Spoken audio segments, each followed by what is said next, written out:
다들 집에 있는 콘센트 한번 쳐다보세요. 구멍 2개 뽕뽕 뚫린 그 220V 돼지코 말입니다. 여러분은 그게 그냥 벽에 붙어 있는 플라스틱 쪼가리 같죠? 천만에요. 그건 대한민국이 목숨 걸고 따낸 황금 티켓입니다. 반대로 옆 나라 일본을 볼까요? 일본 여행 가서 돼지코 안 챙겨갔다가 스마트폰 충전 못해서 낭패 본 적 있죠? 그 납작한 11자 110V 콘센트. 그게 단순히 불편한 문제일까요? 아니요. 그 납작한 구멍이 바로 전자제국이라 불리던 소니와 파나소닉을 몰락시키고 일본 경제 전체를 침몰시킨 저주받은 족쇄였다면 믿으시겠습니까? 오늘 이야기는 좀 충격적입니다. 아니, 기술력이 부족해서 망한 거지 무슨 전기 탓을 해? 라고 생각하시는 분들, 지금 당장 그 생각 쓰레기통에 버리세요. 경제는 숫자로 싸우는 게 아닙니다. 경제는 누가 더 효율적인 핏줄을 가졌느냐의 싸움이거든요. 50년 전 찢어지게 가난했던 대한민국이 전 세계 어느 나라도 감히 시도하지 못했던, 아니 시도조차 할 수 없었던 미친 도박을 감행했습니다. 그 도박이 성공하지 못했다면 지금의 삼성전자, LG 절대 없었습니다.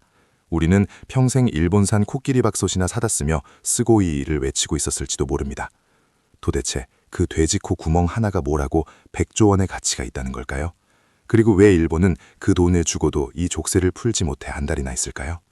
오늘은 뉴스에서는 절대 말해주지 않는 전압전쟁에 숨겨진 음모와 진실을 낱낱이 파헤쳐드립니다.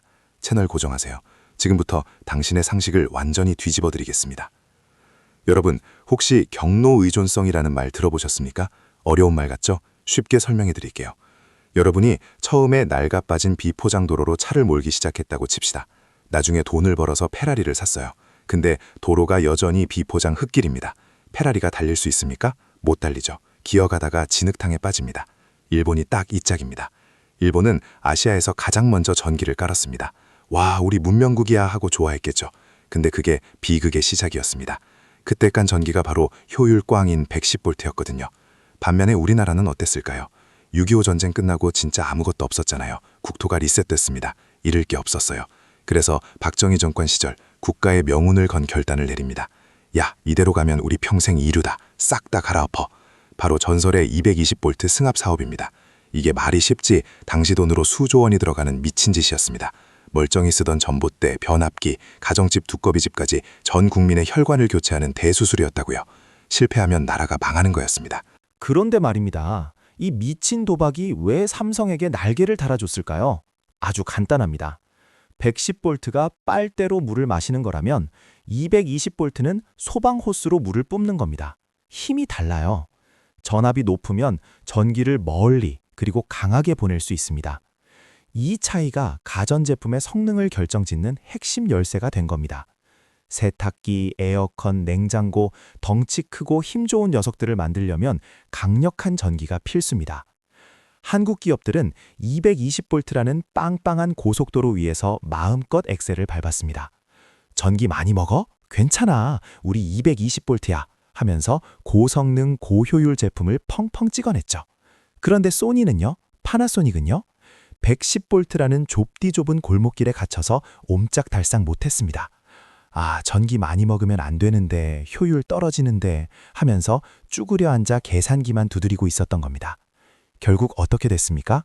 한국 가전은 세계 표준에 맞춰 쭉쭉 뻗어나갔고 일본 가전은 자기네들끼리만 쓰는 갈라파고스 제품이 되어버렸습니다. 일본 내수용 제품을 해외에 팔려면 설계를 처음부터 다시 해야 하는 지옥 같은 상황이 벌어진 거죠. 이게 바로 소니가 삼성에게 무릎 꿇은 진짜 이유입니다. 워크맨이 아이폰에 밀려서? 아니요, 그건 결과일 뿐입니다.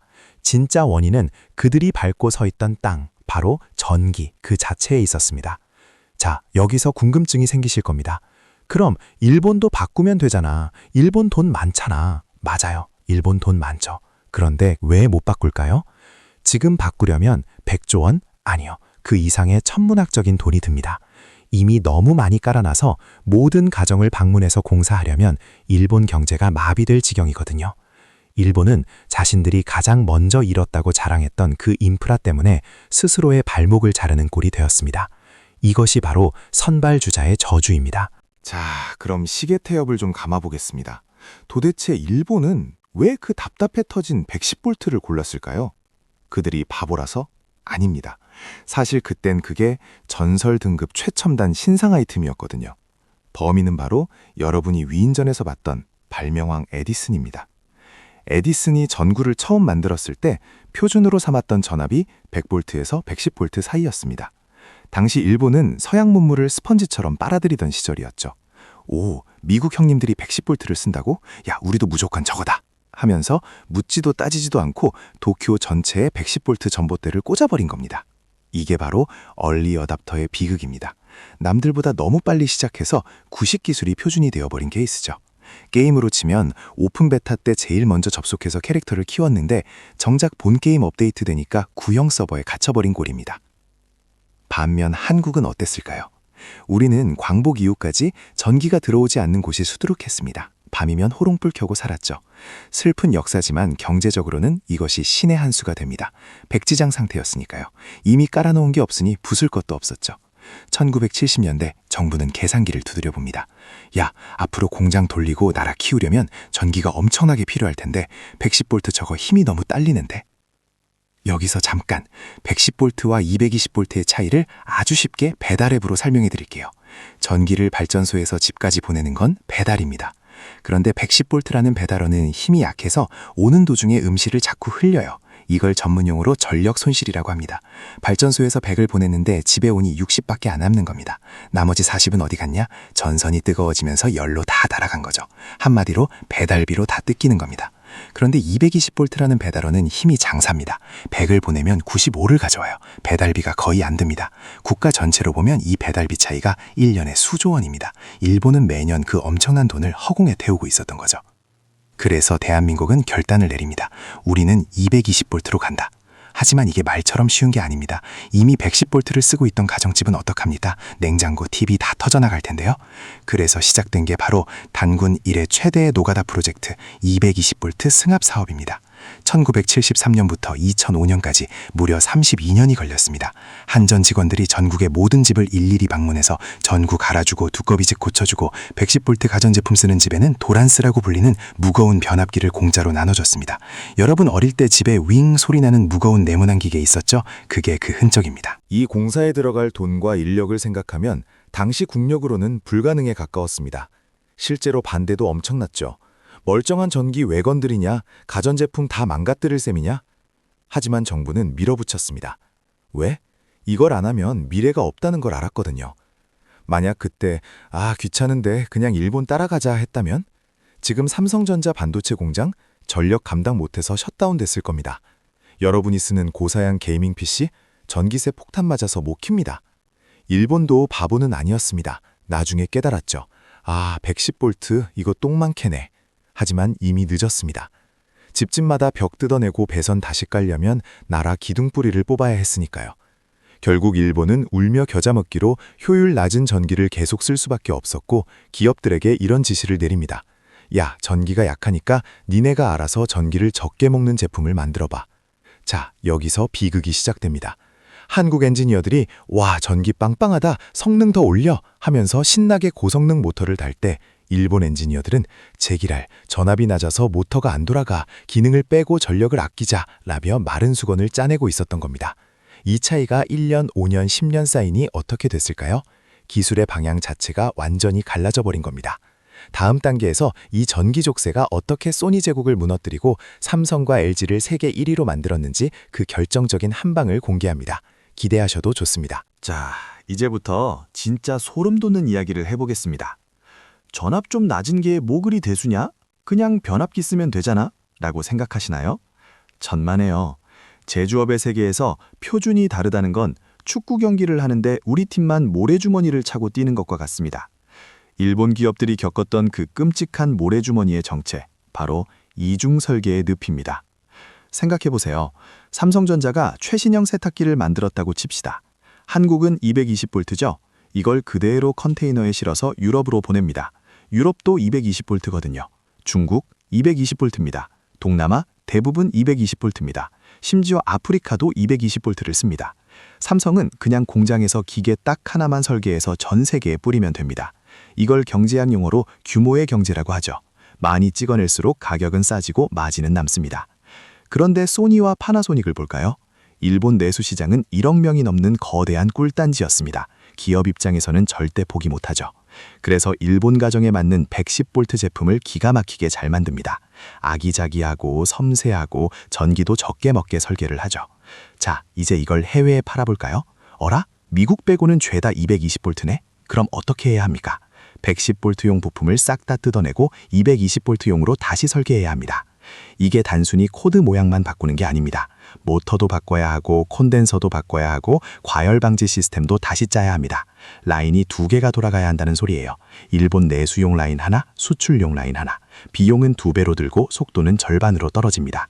삼성이 신제품 하나 만들어서 전군 돌격하고 전 세계에 쫙 갈 때 일본 기업들은 잠시만요, 수출용 설계도면 수정 좀 하고요, 이러고 있었던 겁니다. 이 속도 차이가 10년이 쌓이면서 넘을 수 없는 4차원의 벽이 되어버린 겁니다. 더 충격적인 건 물리적 한계, 즉 힘의 차이입니다. 여러분, 인덕션 써보셨죠? 가스불보다 물이 훨씬 빨리 끓습니다. 에어컨, 건조기, 식기세척기, 요즘 잘 팔리는 가전제품들의 공통점이 뭡니까? 전기를 처목처목하면서 열과 힘을 팍팍 난다는 겁니다. 여기서 110V의 치명적인 약점이 드러납니다. 과학 시간 잠깐만 소환할게요. 전력, 힘은 전압 압력 곱하기 전류 양입니다. P는 VI. 같은 힘을 내려면 전압이 낮을수록 전류, 즉 전기의 양을 엄청나게 늘려야 합니다. 220V가 물 한 컵으로 불을 끈다면 110V는 물 2컵을 들이부어야 같은 효과가 난다는 거죠. 자, 전류가 많이 흐르면 무슨 일이 생길까요? 전선이 뜨거워집니다. 불이 날 수도 있어요. 그래서 110V를 쓰는 나라는 전선이 무조건 두꺼워야 합니다. 구리선이 2배로 들어간다는 얘기입니다. 구리 가격 비싼 거 아시죠? 제품 원가가 올라갑니다. 게다가 전선이 두꺼우니 제품이 무거워지고 투박해집니다. 반면 한국은 전압이 깡패라고 얇은 전선으로도 엄청난 힘을 보낼 수 있습니다. 삼성이 얇고 세련된 에어컨을 만들 때 일본은 두껍고 무거운 전선을 쑤셔박느라 제품이 뚱뚱해질 수밖에 없었던 겁니다. 디자인 경쟁력에서 이미 지고 들어가는 게임이었던 거죠. 특히 열을 내는 제품에서 일본은 지옥을 맛봅니다. 요즘 유행하는 3구 인덕션. 한국 아파트에서는 그냥 코드 꽂으면 바로 펄펄 끓습니다. 그런데 일본 아파트에서 3구 인덕션 풀 가동한다? 바로 차단기 내려갑니다. 두꺼비 집 떨어져요. 일본의 가정집 전력 용량 자체가 낮게 설계되어 있어서 고출력 가전제품을 마음대로 쓸 수가 없는 겁니다. 이러니 일본 기업들은 어떻게 했겠습니까? 어차피 일본 집에서는 못 쓰니까 고출력 제품은 만들지 말자. 이렇게 스스로 봉인을 해버립니다. 기술이 없어서가 아니라 환경이 안 받쳐주니까 개발을 포기한 겁니다. 그 사이에 한국 기업들은 와, 우리나라는 220V라서 빵빵하다, 더 센 거, 더 뜨거운 거, 더 빨리 돌아가는 거 하면서 기술의 극한을 찍어버렸죠. 이게 바로 갈라파고스 신드롬의 실체입니다. 일본 안에서는 최고인데 밖에 나오면 아무 쓸모없는 기술. 일본 소비자들이 110V 환경에 적응해서 가전제품은 작고 전기를 적게 먹어야 해 라고 세뇌강에 있을 때 세계 시장은 크고 강력하고 빠른 것을 원했습니다. 소니가 워크맨 같은 소형 기기에서는 왕이었을지 몰라도 냉장고, 세탁기, TV 같은 대형 가전으로 넘어가는 순간 힘을 못 쓴 이유가 여기에 있습니다. 덩치 큰 놈들의 싸움에서는 밥심 좋은 놈이 이기는 법이거든요. 심지어 이 문제는 4차 산업혁명으로 넘어오면서 더 심각해집니다. 전기차 충전, 데이터 센터, 전부 고압 전력이 필수입니다.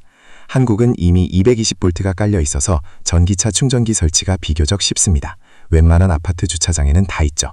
그런데 일본은요, 가정용 완속 충전기 하나 설치하려고 해도 집안 배선 공사를 다시 해야 하는 경우가 수두룩합니다. 전기차 시대에 시동조차 걸기 힘든 인프라를 가지고 있는 겁니다. 그리고 진짜 무서운 건 일본 엔지니어들의 마인드가 변해버렸다는 겁니다. 사람은 환경의 지배를 받죠. 110V 환경에서 수십 년을 일하다 보니 일본 엔지니어들의 머릿속에는 절전, 소형화, 저출력이라는 강박관념이 박혀버렸습니다. 혁신적인 제품을 기획하다가도 이건 일본 가정집 전압으로는 감당이 안 되라며 스스로 아이디어를 난도질해버리는 겁니다. 이걸 학습된 무기력이라고 하죠. 반대로 한국 엔지니어들은 전압? 걱정 마, 그냥 질러 라는 야생마 같은 환경에서 컸습니다. 스타일러, 건조기, 식기세척기, 전기를 얼마나 먹든 성능만 좋으면 장땡이라는 마인드로 덤벼들었고 그 결과 전 세계 프리미엄 가전 시장을 싹쓸이했습니다. 만약 50년 전 박정희 정부가 승합사업 힘들어서 못 해먹겠다고 포기했다면 어땠을까요? 삼성전자 연구원들은 지금도 110V용 변압기 붙들고 씨름하고 있었을 겁니다. 우리가 누리는 이 편리한 디지털 세상, 빵빵한 인터넷, 고사양 가전제품들은 전부 우리 할아버지, 아버지 세대가 온 집안을 뜯어고치며 깔아놓은 220V 고속도로 덕분입니다. 그런데 여러분, 여기서 끝이 아닙니다. 이 전압전쟁이 과거의 이야기라고 생각하시나요? 천만에요. 지금 이 순간에도 똑같은 일이 벌어지고 있습니다. 바로 데이터 전압이라 불리는 5G, 6G 통신망 싸움입니다. 누가 더 넓고 빠른 길을 먼저 닦느냐? 50년 전 전압전쟁에서 승리한 한국이 과연 이번 데이터 전쟁에서도 승리할 수 있을까요? 아니면 이번엔 우리가 일본처럼 갈라파고스가 될 위기에 처해 있는 건 아닐까요? 다음 단계에서 이 충격적인 미래 시나리오를 공개합니다. 자, 여기까지 들으면 다들 어깨가 으쓱하실 겁니다. 역시 대한민국 선견지명 지렸다. 일본 쌤통이다. 하면서 국뽕에 취하고 싶으시죠? 그런데 말입니다. 웃음기 싹 빼고 경고합니다. 지금 웃고 있을 때가 아닙니다. 우리가 50년 전 일본을 보며 느꼈던 그 답답함이 이제 전 세계가 대한민국을 보며 느끼는 공포로 바뀌고 있다는 사실 알고 계십니까? 일본이 왜 저 모양이 됐는지 다시 한번 뼈 때려 드릴까요? 바꿀 타이밍을 놓쳤기 때문입니다. 처음엔 돈이 아까워서 미뤘고 나중엔 엄두가 안 나서 미뤘고 결국엔 손을 쓸 수 없는 지경, 즉 인프라 좀비 상태가 된 겁니다. 썩어 문드러진 혈관을 달고 억지로 숨만 쉬고 있는 꼴이죠. 그런데 지금 대한민국 전력망 안전할까요? 우리가 자랑하는 그 220V 고속도로 지은 지 얼마나 됐습니까? 40년, 50년 됐습니다. 사람으로 치면 환갑을 바라보는 노인입니다. 지금 세계는 전기 먹는 하마들의 시대입니다. 전기차 EV 한 대를 충전하는 데 들어가는 전력이 웬만한 가정집 며칠치 사용량입니다. 테슬라 같은 전기차가 수백만 대 돌아다닌다고 상상해 보세요. 그리고 챗 GPT 같은 AI, 얘네들이 사는 데이터 센터 하나가 먹어치우는 전기가 원자력 발전소 하나 분량입니다. 과거에는 에어컨 정도만 돌리면 됐지만 이제는 도시 전체가 거대한 반도체 공장처럼 전기를 빨아먹어야 하는 시대가 온 겁니다. 여기서 일본의 진짜 비극이 나옵니다. 일본은 전기차 시대로 넘어가고 싶어도 못 넘어갑니다. 왜? 인프라가 똥망이라서요. 가정집에서 완속 충전도 버거운데 도시 곳곳에 급속 충전기를 깐다? 변전소가 터져나갑니다. 그래서 일본 자동차 회사들이 하이브리드에 목숨 거는 겁니다. 전기차 기술이 없어서가 아니라 전기차를 팔아도 충전할 곳이 없어서 못 파는 겁니다. 이게 남의 일 같습니까? 지금 대한민국을 봅시다. 우리 정부가 용인에 세계 최대 반도체 클러스터를 짓겠다고 발표했죠. 삼성전자, SK하이닉스 공장이 들어섭니다. 다 좋은데 거기 들어갈 전기는 어디서 가져옵니까? 수도권 전력망은 이미 포화 상태입니다. 지방에서 전기를 끌어와야 하는데 송전팝 하나 세우는데 10년이 걸립니다. 주민 반대, 보상 문제, 환경단체, 50년 전 박정희 대통령 시절처럼 밀어붙여 가통하는 시대가 아닙니다. 우리가 220V라는 달콤한 승리에 취해 있는 동안 우리의 전력 고속도로는 서서히 동맥경화에 걸리고 있습니다. 여름철 에어컨만 좀 틀어도 전력 예비율 비상 뉴스 나오죠? 그게 신호입니다. 주인님, 저 이제 힘들어요 라고 비명을 지르는 겁니다. 그런데 여기에 전기차 수백만 대와 AI 데이터 센터가 빨대를 꽂는다? 펑! 블랙아웃입니다. 대정전이요. 블랙아웃이 오면 어떻게 될까요? 와이파이 끊기는 정도가 아닙니다. 엘리베이터 멈추고 수술실 불 꺼지고 삼성전자 반도체 라인이 멈춥니다. 반도체 라인은 1초만 멈춰도 수천억 원이 날아갑니다. 대한민국 경제 심장이 멈추는 겁니다. 이게 바로 우리가 마주한 제2의 전압전쟁의 실체입니다. 50년 전 우리가 일본을 이길 수 있었던 건 일본이 멈춰 있을 때 우리가 달렸기 때문입니다. 그런데 지금은 우리가 멈춰 있고 중국과 미국이 달리고 있습니다. 미국과 중국은 지금 뭘 하고 있는지 아십니까? 220V 따위가 아닙니다. HVDC라는 차세대 고속도로를 깔고 있습니다. 이건 그냥 고속도로가 아니라 KTX 선로를 까는 겁니다. 전력 손실은 제로에 가깝고 전송량은 수십 배입니다. 중국은 이미 땅덩어리가 넓어서 이걸로 도배를 하고 있어요. 사막에서 만든 태양광 전기를 베이징까지 쏘아보냅니다. 우리는요, 아직도 옛날 전봇대 붙잡고 220V 최고 이러고 있을 겁니까? 더 무서운 건 경로 의존성의 저주가 이제 우리를 겨누고 있다는 겁니다. 지금도 잘 되는데 굳이 돈 들여서 바꿔야 해? 이 말 50년 전 일본 관료들이 했던 말과 토씨 하나 안 틀리고 똑같습니다. 익숙함은 마약입니다. 우리가 그토록 비웃었던 일본의 갈라파고스, 그대 우리의 미래가 될 수 있습니다. 상상해보세요. 2040년의 대한민국. 전기차를 샀는데 충전하려면 대기표 뽑고 3시간 기다려야 합니다. 집에서는 전력 사용량 제한 때문에 에어컨이랑 건조기를 동시에 못 돌립니다. 삼성전자는 전기가 부족해서 공장을 미국으로 옮깁니다. 일자리는 사라지고 청년들은 떠납니다. 거리엔 낡은 전봇대만 흉물스럽게 서 있고 우리는 50년 전의 영광만 추억하며 늙어가는 나라. 그게 바로 뉴 갈라파고스 코리아입니다. 소름 돋지 않습니까? 이게 단순한 음모론 같나요? 이미 한국전력의 적자는 수십조 원입니다. 전력망 투자를 할 돈이 없어요. 돈맥경화와 동맥경화가 같이 온 겁니다. 우리가 일본 쟤네들은 110V 써서 망했대 하고 낄낄거릴 때 누군가는 대한민국을 보며 쟤네들은 옛날 전력망 끌어안고 자폭하네 라며 비웃고 있을지도 모릅니다. 위기는 항상 가장 달콤할 때 찾아옵니다. 삼성이 소니를 이겼다는 그 승리감이 오히려 독이 되어 우리 눈을 가리고 있는 건 아닐까요? 1cm 구멍의 차이가 50년 뒤 두 나라의 운명을 갈랐듯 지금 우리가 내리는 결정 하나가 2040년 여러분의 지갑 사정을, 아니 대한민국의 생존을 결정지을 것입니다. 자, 그럼 이제 우리는 도대체 무엇을 해야 할까요? 그냥 앉아서 망하는 걸 기다려야 할까요?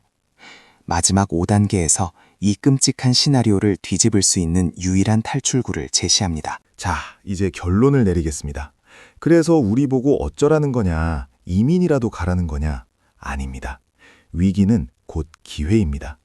50년 전 대한민국이 220V 승합이라는 미친 도박으로 기회를 잡았듯이 지금 이 전력난 속에 엄청난 부의 기회가 숨어 있습니다.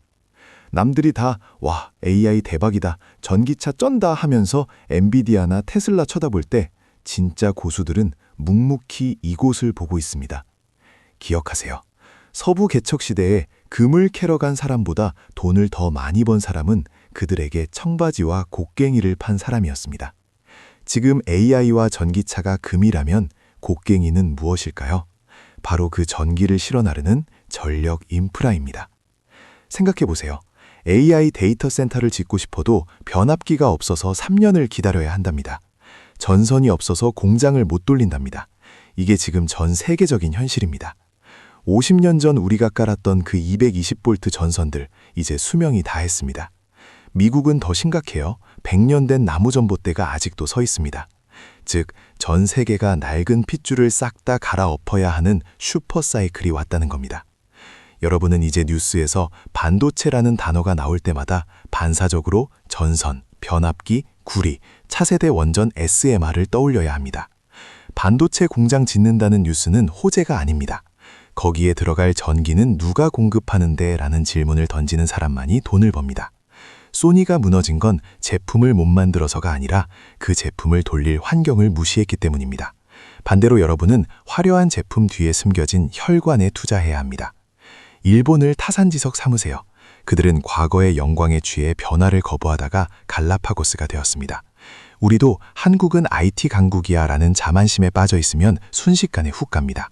정부가 전력망을 깐다고 하면 내 집 앞은 안 돼 라고 반대만 할 게 아니라 아, 저게 우리 경제의 생명줄이구나, 저기에 돈이 몰리겠구나 라고 생각의 회로를 바꿔야 합니다. 세상은 220V에서 멈추지 않습니다. 이제는 직류송전 HVDC의 시대, 분산에너지의 시대가 옵니다. 이 흐름을 읽는 자는 2040년에 웃고 있을 것이고 여전히 일본 놈들 110V 흑흑하면서 댓글이나 달고 있는 사람은 정작 본인 집 전기가 끊겨서 촛불 켜고 댓글 달게 될지도 모릅니다. 선택은 여러분의 몫입니다. 낡은 콘센트 구멍만 바라보며 서서히 말라 죽어갈 것인가, 아니면 새로운 에너지 고속도로를 닦는 곡괭이를 선점할 것인가. 오늘 제가 드린 이야기는 단순한 야사가 아닙니다. 여러분의 계좌를 지키고 불려줄 생존 지침서입니다. 상은 아는 만큼 보이고 보이는 만큼 벌어갑니다. 뻔뻔한 경제학은 여러분이 그 보이지 않는 돈을 볼 수 있도록 남들은 쉬쉬하는 불편한 진실을 계속해서 파헤칠 겁니다. 오늘 이야기가 뼈를 때렸다면, 그리고 일본 100조 원 실수를 딛고 돈을 벌고 싶다면 지금 당장 구독과 좋아요, 알림 설정 누르세요. 놓치면 후회하실 겁니다. 그럼 부자 되세요.